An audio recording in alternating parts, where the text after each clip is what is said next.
panitia, para Asher, para MC dan juga yang akan memimpin baik dalam menyampaikan firman Tuhan. Kiranya Kau mengurapi kami semua, kami mempersembahkan yang terbaik bagi Tuhan. Kiranya Roh Kudus mengurapi kami semua. Dalam nama Tuhan Yesus. Amin. Selamat tugas sangat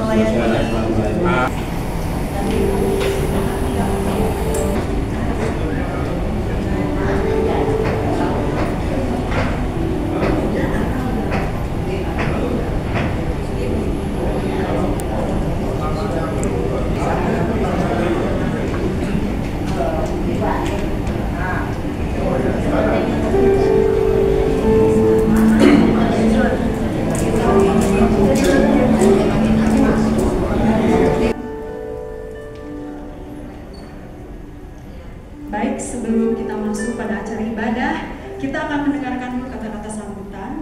Namun, tidak salah dulu kita nyanyi dulu lagu Hai Mari Berhimpun.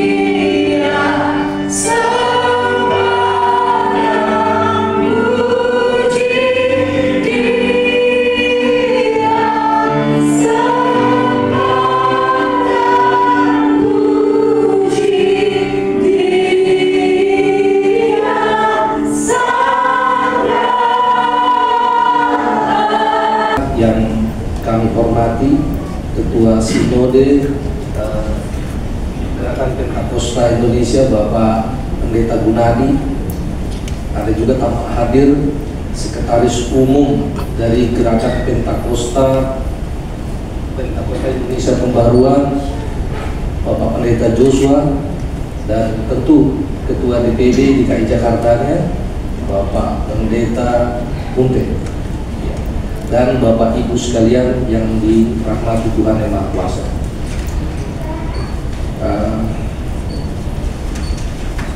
Puji syukur kehadiran Tuhan Yang Maha Esa. Hari ini kita diberikan kesehatan dan kemudahan untuk dapat hadir dalam kegiatan perayaan Natal yang diselenggarakan oleh Perkumpulan Gerakan Pentakosta Indonesia Pembaruan atau PGPI Provinsi DKI Jakarta. Selamat Hari Raya Natal kepada seluruh jajaran Perkumpulan Gerakan Pentakosta Indonesia Pembaruan. Kiranya semangat Natal dapat terus dihayati dan diamalkan dengan baik, sehingga membawa berkat sukacita, kedamaian, dan harapan bagi sesama. Saya bersyukur bahwa rangkaian perayaan Natal tahun ini di Kota Jakarta dapat terselenggara dengan baik. Ini mencerminkan bahwa semangat kebersamaan dan toleransi di kota kita tetap terjaga dan menjadi fondasi yang kuat di tengah keberagaman masyarakat. Perayaan Natal merupakan momen istimewa yang menghadirkan kehangatan dan kebersamaan di tengah-tengah kita dalam suasana Natal ini. Saya mengajak seluruh jajaran PGPI untuk memaknai perayaan Natal ini sebagai pengingat diri untuk selalu memelihara cinta kasih dan mempererat tali persaudaraan antar umat beragama, sehingga dapat hidup berdampingan secara rukun dan damai di tengah keberagaman Kota Jakarta. Apresiasi dan terima kasih kepada seluruh jajaran PGPI yang selama ini setelah turut memelihara kerukunan, persatuan, dan berkontribusi dalam mendukung pembangunan Kota Jakarta. Semoga semangat ini dapat terus dijaga, sehingga jajaran PGPI dapat terus menjadi teladan dalam mewujudkan Jakarta sebagai kota global yang inklusif. Sekali lagi, selamat merayakan Natal tahun 2024 kepada seluruh jajaran PGPI dan selamat menyambut tahun baru 2025. Semoga kebahagiaan Natal menyertai perjalanan kita di tahun yang baru. Selesai. Demikian yang disampaikan sambutan oleh Bapak Kepala Badan Esportpol DKI Jakarta. Mudah-mudahan hal ini dapat dimaknai secara positif dan kegiatan Bapak Ibu dapat berlangsung dengan aman, nyaman, dan lancar. Demikian Bapak Ibu. Nasional PGPIP menyampaikan permohonan maaf dari Ibu Ketua Umum Pendeta Dr. Shelina Kawilarang karena tidak bisa hadir hari ini, di mana beliau sedang ada tugas pelayanan di tempat yang berbeda dan kota kita. Kami atas nama Dewan Pimpinan Nasional sekali lagi mengapresiasi undangan dan sangat menghargai undangan ini. Namun sekali lagi biarlah apa yang sudah terjadi ini akan menjadi tradisi kita selanjutnya, bahwa DPP yang ada akan terus bersinergi dengan DPN untuk tentunya mencapai tujuan organisasi kita. Pesan yang disampaikan tentu berhubungan dengan keberadaan organisasi kita sebagai organisasi yang sudah menjadi organisasi nasional, berdiri di 22 provinsi dan sedang kita usahakan untuk mencapai seluruh provinsi. Kami berharap dalam kepemimpinan periode ini seluruh Indonesia nanti akan berdiri Dewan Pimpinan Provinsi, dan harapan itu sedang kita jajaki dan kita kerjakan sehingga seluruh provinsi Indonesia nanti akan menjadi bagian dari PDPIP. Kami memberikan penghargaan kami kepada Bapak Pendeta Munte dan jajarannya DPP DKI yang terus bersinergi dan bekerja melayani Tuhan, sehingga bukti nyata DPP ini bisa kita lihat hari ini. Dan di sini untuk pertama kalinya ya di DKI membuat acara Natal bersama di kantor gubernur. Mari kita berikan tepuk tangan dulu. Nah, kami juga berharap ke depannya tadi seperti harapan Pak Yuda Chandra tadi dari Ismakol, kita terus bersinergi ya.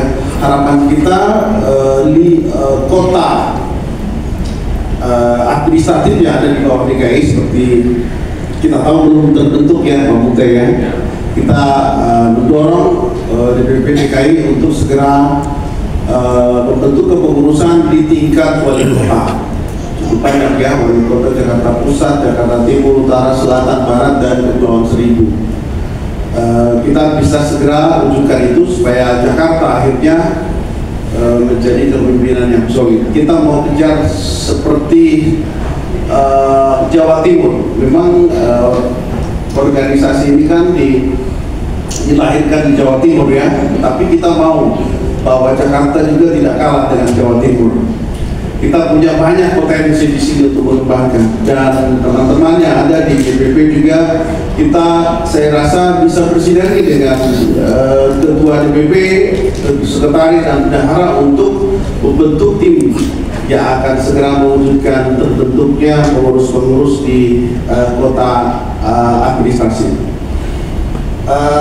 Saya rasa harapan kami ini juga akan sampai bagi kita semua, khususnya para pengurus DPP DKI. Kami sangat menghargai, menghormati dan mendukung jika ada hal-hal tertentu yang memang harus kami lakukan, kerjakan untuk support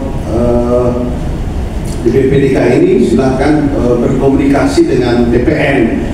Kita juga berkantor masih sekretariat yang sama ya di Jalan Sudirman, jadi saya rasa koordinasi cepat ya. Jadi Pak Mute bisa berkoordinasi dengan kami, ada hal-hal yang sifatnya administratif dan sebagainya. Karena kita ingin upaya kepemimpinan masih sisa 4 tahun ya Pak Mute ya, ini benar-benar bisa wujudkan DKI nomor 1 di PDPIP. Nah, kita tepuk tangan dulu untuk Selamat Natal. Ini ada tema yang menarik nih, perihal kasih persaudaraan, karena ternyata persaudaraan itu harus dipelihara, bukan hanya pelihara burung merpati.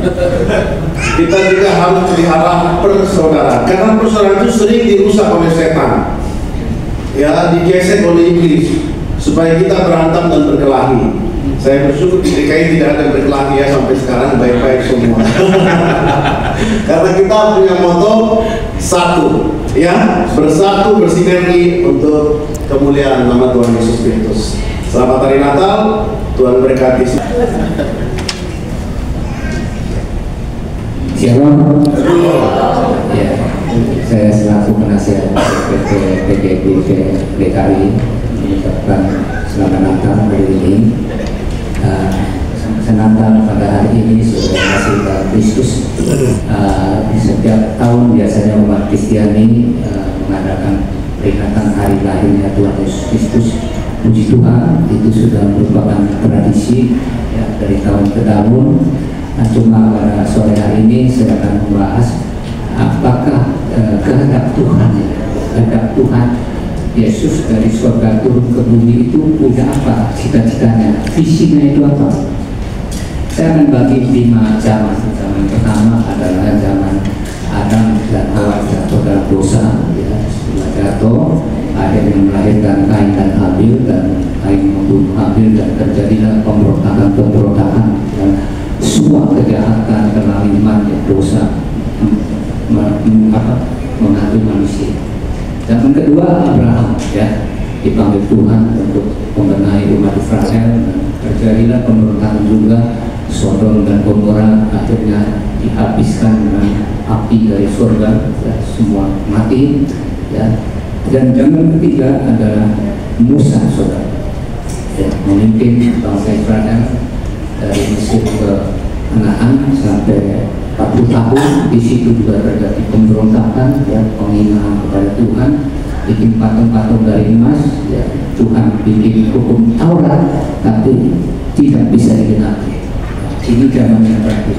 Yesus Kristus datang ke dunia untuk menggenapi hukum Taurat supaya manusia yang berdosa, berbuat jahat, ada moralnya yang rusak, berbalik serupa Kristus, sehingga bisa membagikan kebenaran, keadilan, kasih. Amin, saudara.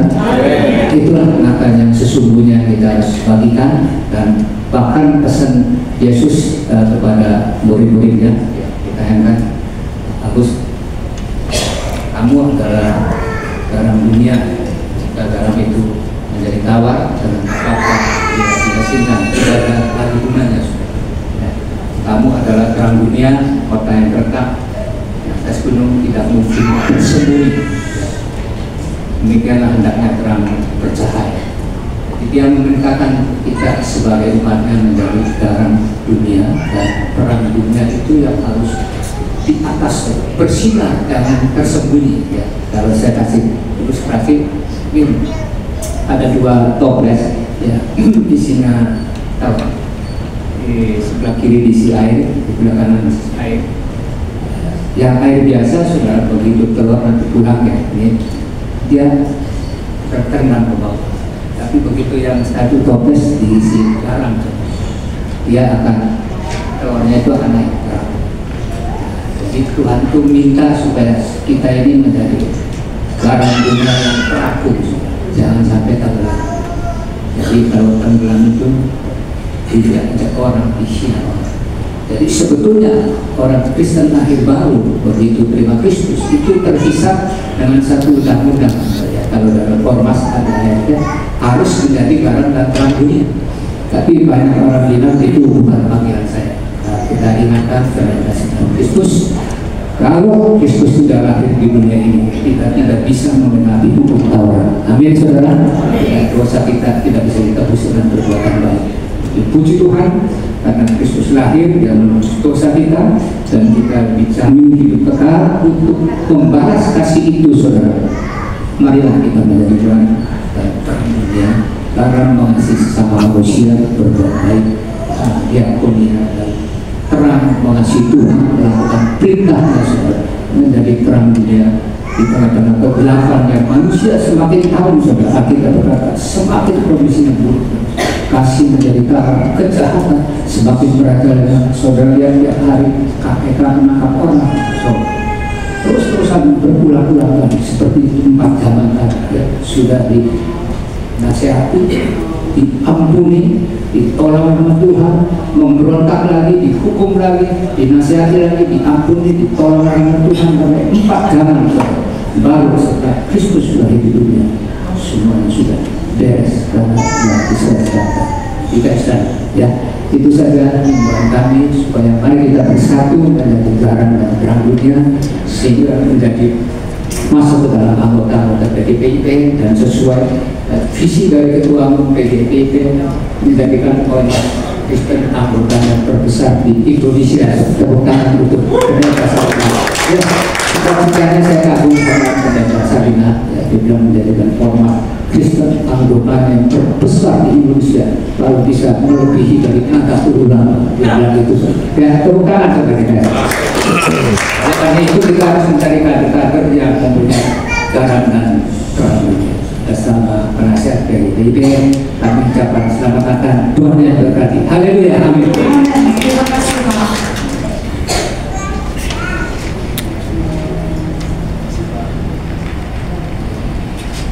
Baik.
Di dalam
tempat ini, Bapak Ibu.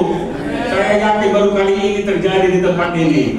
Oleh sebab itu saudara, saya yakin dan percaya kalau Tuhan sudah melakukan perkara di sini, saya yakin tahun depan di Gelora Bung Karno kita mengadakan KKR PGPIP DKI. Amin Bapak Ibu. Amin. Haleluya. Kita imani Bapak Ibu, semangat. Tidak ada kata tidak bagi Tuhan. Saya yakin dan percaya. Orang memandang kita sebelah mata, biarin matanya sebelah. Tapi kalau kita bersama dengan Tuhan, segala perkara dapat kita tanggung. Baik, kita akan masuk kepada firman Tuhan ya. Amin. Ini saya nggak kakak ya, biasa korban apa aja. Peliharalah kasih persaudaraan. Ini tema sebenarnya dikasih sama panitia ini. Tadinya saya mau bikin tema yang lain tentang penerobos, tapi kok bisa dikasih pelihara kasih persaudaraan? Agak bingung juga sih, cuma satu ayat Bapak Ibu. Peliharalah kasih persaudaraan. Disuruh Pak Munte bahas. Apa yang saya mau bahas di sini kan begitu. Tapi ya, saya yakin dan percaya firman Tuhan ini akan menguatkan kita semua. Bilang kiri kanan, kita bersaudara semuanya. Haleluya. Baik saudara, temanya dan sekaligus dengan ayatnya adalah peliharalah kasih persaudaraan, Ibrani 13 ayat 1. Saya lihat di sini next. Hey Philadelphia Meneto. Itu terjemahan harfiah. Kasih persaudaraan hendaklah tetap. Jadi hari ini saudara kita diajarkan bahwa ketika kita sudah percaya kepada Kristus, kita menjadi berkat, melakukan kasih Tuhan, kasih persaudaraan itu harus ada dalam hidup kita. Walaupun orang lain menyakiti kita, walaupun mereka membenci kita, melakukan yang tidak baik kepada kita, kasih itu tetap, saudara, tidak berubah, saudara. Tuhan mau, karena kita sudah dipanggil oleh Tuhan, dipilih oleh Tuhan, kasih itu harus ada dalam hidup kita. Saudara, next. Saya agak singkat yang banyak, langsung ke poin berikutnya. Perintah ini sangat singkat. Peliharalah kasih persaudaraan. Kasih persaudaraan kuat memberikan nilai kasih. Karena ini merupakan cerminan orang Kristen, saudara. Karena Allah itu sendiri adalah kasih, saudara. Kalau saudara tidak mencerminkan kasih, berarti pribadi saudara belum memiliki Allah. Karena Allah adalah kasih. Kalau hari-hari ini saudara melewati tahun ini sampai kepada penghujung tahun, saudara masih membenci, saudara masih bercokol kedendaman dalam diri saudara, artinya saudara belum mengenal pribadi Tuhan yang adalah kasih. Hari ini kita beruntung, Tuhan memberikan satu tema yang penting bagi kita. Jangan lewatkan tahun 2024 dengan membawa kebencian, dengan membawa dendam, dengan membawa kepahitan, luka batin dalam hidup saudara. Tuhan mau kita diproses untuk lebih baik ke depannya. Amin. Yang setuju katakan amin. Amin.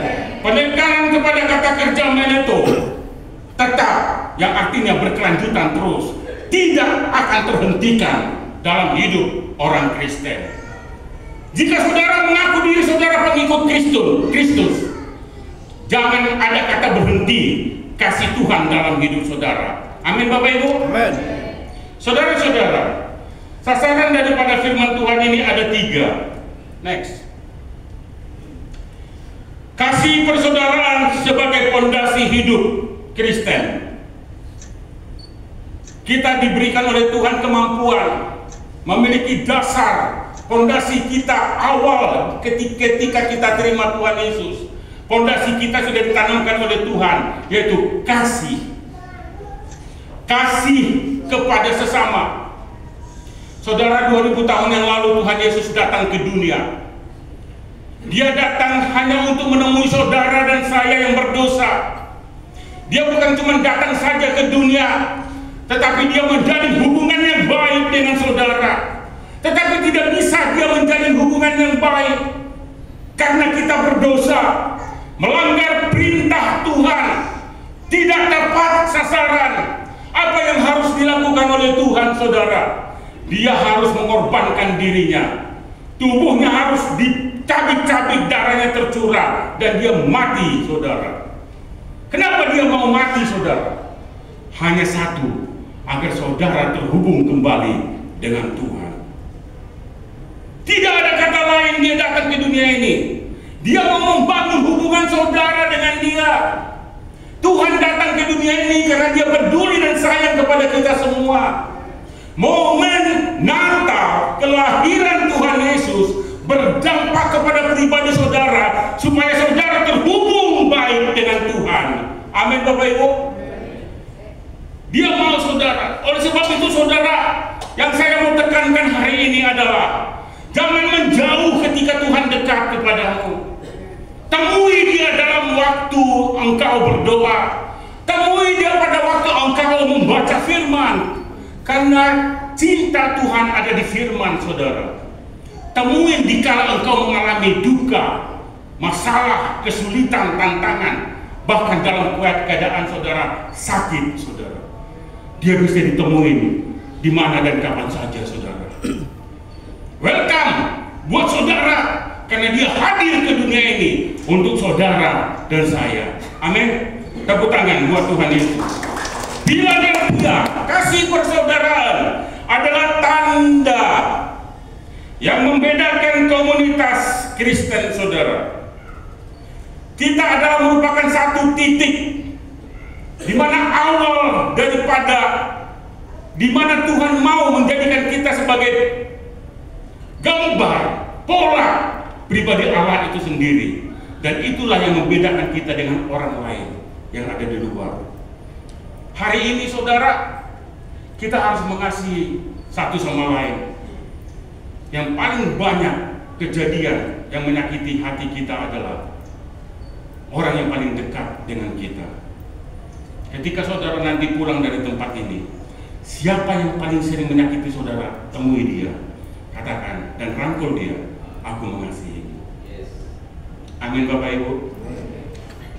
Jangan kita saling melukai, Bapak Ibu. Karena Tuhan datang bukan untuk mengajari kita saling melukai, tapi Tuhan mengajar kita untuk kita mengasihi, sama seperti Tuhan yang memberi dirinya berkorban untuk orang lain.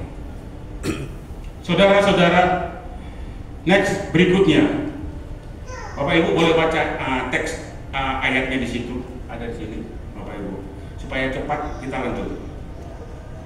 Kasih berakar pada hubungan kita sebagai saudara seiman. Saudara, kalau saudara tidak berakar kepada Kristus yang adalah sumber, mustahil saudara bisa mengasihi sesama. Karena kasih itu harus berakar dalam, tertancap, termaterai dalam pribadi kita. Dan dia yang akan menyatukan pribadi Tuhan dengan pribadi kita. Ketika saudara sudah berakar di dalam Tuhan, saudara sanggup mengasihi orang yang melukaimu, orang yang membencimu, orang yang menyakitimu, saudara. Kita maju satu langkah.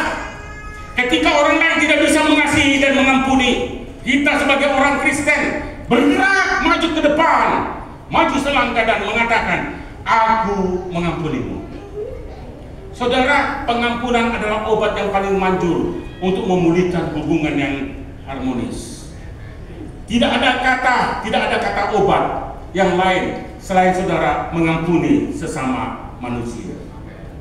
Oleh sebab itu, saudaraku yang terkasih dalam nama Tuhan, poin pertama ini, fondasi hidup saudara harus dipatrikan, ditancapkan dengan kasih Tuhan yang tulus, saudara. Saudara, saya teringat kepada kisah Daud dan Yonatan, menggambarkan kasih persaudaraan yang sangat kuat. Yonatan meskipun adalah putra mahkota Saul, mengasihi Daud seperti dirinya sendiri. Ia bahkan rela memberikan perlindungan kepada Daud. Meski ayahnya, Raja Saul, ingin membunuh Daud, kasih persaudaraan ini adalah teladan bagaimana kita harus mengutamakan orang lain di atas kepentingan diri sendiri. Saudara, seperti Yonatan, kita dipanggil untuk menunjukkan kasih kepada saudara kita dalam iman. Terutama pada saat Natal, kita dapat berbagi kasih kepada mereka yang membutuhkan dengan tidak mementingkan diri sendiri, sebagaimana Yesus datang untuk melayani, bukan untuk dilayani. Poin yang kedua, saudara, atau sasaran yang kedua, kasih persaudaraan harus memberikan dampak yang luar biasa dalam kehidupan. Kita harus berdampak. Kita bukan sebagai penonton, tapi kita sebagai pelaku melakukan kebenaran, mempraktekkan kasih Tuhan kepada sesama. Bukan hanya kepada kalangan orang Kristen saja, tapi banyak orang yang ada di lingkungan kita masing-masing. Kita harus kasih kepada mereka. Kita, kata Meneto, tetap tidak berubah, stabil, menegaskan kontinuitas kasih bahkan di tengah tantangan sekalipun. Saya yakin dan percaya ketika saudara mengampuni, rasanya sangat berat sekali. Dia loh Pak yang menyakiti saya, masa dia tega-teganya seperti itu, padahal dia sudah ngutang loh Pak 1 juta lebih, tapi sampai sekarang belum dibayar. Masih berani dia Pak mengejek saya Pak di depan umum. Sakitnya tuh di sini. Saudara yang terkasih, mungkin sejauh itu, mungkin ada yang lebih parah saudara. Mungkin istri dipukul sama suami, ditendang. Dia menjadi pemain sepak bola di rumah tangganya sendiri, saudara. Pantat istrinya babak belur, ditendang terus. Kalau di sini nggak ada saudara, amin. Walaupun tantangan itu berat, kata Tuhan, engkau harus maju mengasihi dia. Karena kasih yang Tuhan berikan itu adalah kasih yang tidak berkesudahan, saudara. Tidak ada batas. Oh, kamu bisa mengasihi orang lain kalau, bukan begitu kata Tuhan. Kasihi walaupun apa yang terjadi, engkau tetap mengasihi. Saudara-saudara yang terkasih, Meneto selalu berdiri tegak di tengah goncangan hidup.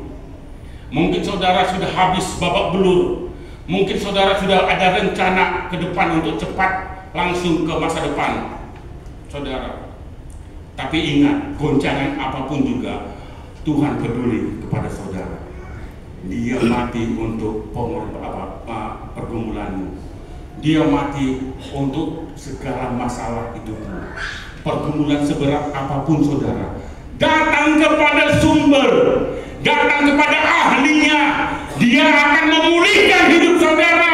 Dia akan memberikan kemenangan kepada kita semuanya. Amin. Tepuk tangan, Tuhan berkati saudara. Saudara, kasih bukan tindakan sesaat, tetapi menjadi gaya hidup yang mencerminkan Allah dalam hidup kita. Kemanapun saudara pergi, dimanapun saudara ditempatkan, kasih itu menjadi pola hidup, gaya hidup saudara, untuk saudara menjadi berkat bagi banyak orang. Saudara-saudara, kisah kasih persaudaraan dalam hidup Ruth dan Naomi, kita tahu masing-masing cerita ini adalah teladan kasih yang tidak pernah berhenti. Setelah kehilangan suami mereka, Ruth tetap setia menemani Naomi. Meskipun Naomi menyuruhnya untuk kembali ke keluarganya, Ruth berkata, "Bangsamulah bangsaku dan Allahmulah Allahku." Kasih Ruth kepada Naomi melampaui batas budaya, dan ia terus setia mendampingi Naomi hingga akhir. Saudara, kalau Ruth dan Naomi bisa melampaui batas bangsa, apalagi kita saudara yang sudah tahu kita hidup di zaman anugerah.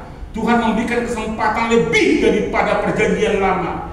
Kita bisa menerobos hal-hal yang sulit. Dengan kasih Tuhan kita mampu, saudara. Amin Bapak Ibu. Amin. Aminnya agak kurang sekarang kan. Poin sudah mendekati, biasanya agak pelan. Saudara. Amin Bapak Ibu. Kasih Rut kepada Naomi mengingatkan kita untuk memiliki kasih yang berkelanjutan. Ya, harus lanjut saudara. Bahkan ketika situasi sulit, Natal mengajarkan kita untuk tetap menunjukkan kasih kepada keluarga kita, teman, dan komunitas. Meskipun tantangan mungkin datang. Saudara yang terkasih dalam nama Tuhan, saya bersaksi tentang keluarga kami, di mana anak pertama, abang saya nomor 1 saudara. Dia orangnya temperamental, kasar, galaknya minta ampun. Setiap kali dia ada di rumah saudara, kami adik-adiknya semua ketakutan karena dihajar babak belur terus. Tidak ada kata berhenti, dia pukul sana, pukul sini. Dia mau perfect sebenarnya, kami nggak bisa mengikuti karena dia tentara saudara. Jadi gaya disiplin tentara itu dipraktekkan dalam keluarga. Akhirnya kami hancur-hancuran saudara. Babak belur, benjol sana, benjol sini, benjol sana saudara. Akhirnya ketahuan sama bapak saya. Dia bilang, awas, keluar dari sini. Saya tidak anggap engkau lagi menjadi anakku. Kamu pergi, masih ada 10 orang lagi anakku. Kami 11 Bapak Ibu. Jadi pertandingan kalau bola kesebelasan udah lengkap kami Bapak Ibu. Dia bilangnya mungkin karena bapak saya mungkin tahu bahwa kami banyak kan. Kalau hilang satu masih gak apa-apa kan begitu. Pergi dari sini. Saya tidak anggap engkau lagi anak. Tapi setelah dia mengatakan begitu, benar. Abang saya pergi, Bapak Ibu. Setelah dia pergi, bapak saya bilang, menangis. Oh, kok bisa begitu? Mam, dia panggil istri saya, Mam, panggil lagi dia. Saudara, kasih persaudaraan, hubungan keluarga tidak boleh putus. Tetap berkelanjutan apapun yang terjadi. Saudara-saudara bisa mengasihi teman kerjamu. Saudara bisa mengasihi teman bestimu sekalipun. Bisa, tapi keluarga tidak bisa putus saudara. Amin saudara. Tetap kita mengasihi apapun yang terjadi. Akhirnya dipulihkan keluarga kami saudara kembali. Dia menjadi anak yang pertama. Tetap galaknya minta ampun saudara, walaupun sudah diampuni. Sasaran yang ketiga saudara, kasih merupakan perintah Yesus. Kasih kepada sesama adalah perintah langsung dari Kristus. Ini bukan datang dari Pak Gunadi Gunawan, kasih ini, enggak. Ini enggak datang dari Pak Munte, tidak, kasih saudara mengasihi ya. Oh ya Pak Munte yang suruh lo, enggak. Tapi ini perintah dari Sang Khalik. Dia datang hanya mengatakan kepada saudara, mengasihi saudara. Itulah sebabnya di dalam kitab Matius 22 ayat 39 dikatakan apa saudara? Dan hukum yang kedua yang sama dengan itu ialah, kasihilah sesamamu manusia seperti dirimu sendiri. Saudaraku, ini penting sekali agar kita bisa hidup damai, tenang di dunia ini. Karena kita rindu saudara supaya kita damai. Melakukan apapun saudara kita sukacita semua. Kalau kita mengasihi sesama seperti diri kita sendiri. Tapi kalau saudara pergi ke tempat sana musuh, pergi ke tempat sana menjengkelkan, pergi ke tempat sana, wah lawan keras, pergi ke sana lagi, saudara tidak akan bisa damai. Saudara tidak akan bisa menikmati kebaikan Tuhan. Saudara dihimpit oleh masalah saudara sendiri, di mana saudara tidak bisa bergerak. Oleh sebab itu saudaraku, kasih ini adalah perintah Tuhan Yesus Kristus. Kasih persaudaraan adalah respon iman kita. Ketika Tuhan memberikan perintah kepada kita, yang muncul adalah iman bekerja untuk menanggapi respon perintah tersebut. Sehingga kita mengatakan siap kepada Tuhan. Amin. Yang penting saudara terhubung dengan Tuhan dengan baik. Ketika hubunganmu dipulihkan, respon imanmu ada sama Tuhan, segala apapun bisa kita lewati di dalam Tuhan. Seorang Samaria yang murah hati adalah contoh nyata kasih yang melampaui batas. Orang Samaria itu menolong seorang Yahudi yang terluka di jalan. Meskipun secara budaya dan agama mereka bermusuhan, ia memberikan waktu, tenaga, dan sumber dayanya untuk memastikan orang itu selamat dan dirawat. Musuh sekalipun juga kalau perlu pertolongan, mari kita tolong, saudara. Seperti seorang Samaria yang murah hati. Natal mengingatkan kita untuk mengasihi tanpa syarat. Bahkan kepada mereka yang berbeda atau sulit untuk dikasihi. Kristus datang untuk semua orang, termasuk mereka yang terpinggirkan. Dan kita dipanggil untuk meneladani kasih itu dalam hidup kita. Kalau orang Samaria bisa mengasihi musuhnya, maka seharusnya di momen Natal ini, keluarga kita, orang lain yang menyakiti kita, mari kita sama-sama mengasihi. Goal daripada firman Tuhan adalah persaudaraan bukanlah hanya tentang darah, tetapi tentang jiwa yang saling terhubung.